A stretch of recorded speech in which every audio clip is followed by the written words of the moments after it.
سود کے بارے میں قرآن اور حدیث کے مطابق رسول اکرم صلی اللہ علیہ وآلہ وسلم نے ربا کے بارے میں نہایت سخت الفاظ استعمال فرمائے اور اسے ایک کبیرہ گناہ قرار دیا۔ قرآن و حدیث میں سود کو ظلم اور اللہ اور رسول صلی اللہ علیہ وآلہ وسلم کے ساتھ جنگ کے مترادف کہا گیا ہے۔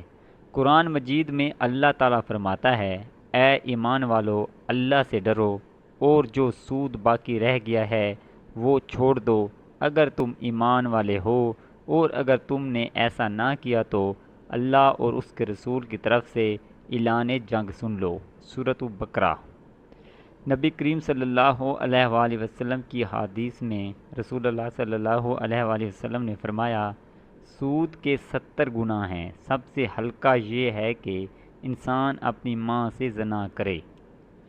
ایک اور حدیث میں ہے، رسول اللہ صلی اللہ علیہ وآلہ وسلم نے سود لینے والے، سود دینے والے، سود لکھنے والے اور سود کے گواہوں پر لعنت فرمائی اور فرمایا یہ سب برابر ہیں۔ صحیح مسلم۔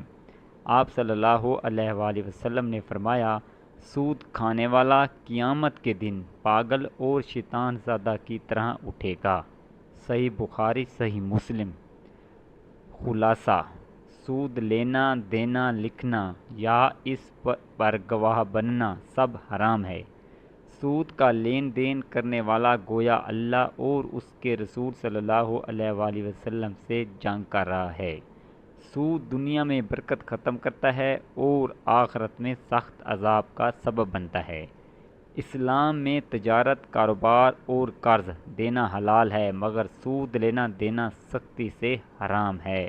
اللہ تعالیٰ سب کو سود سے بچائے۔ آمین۔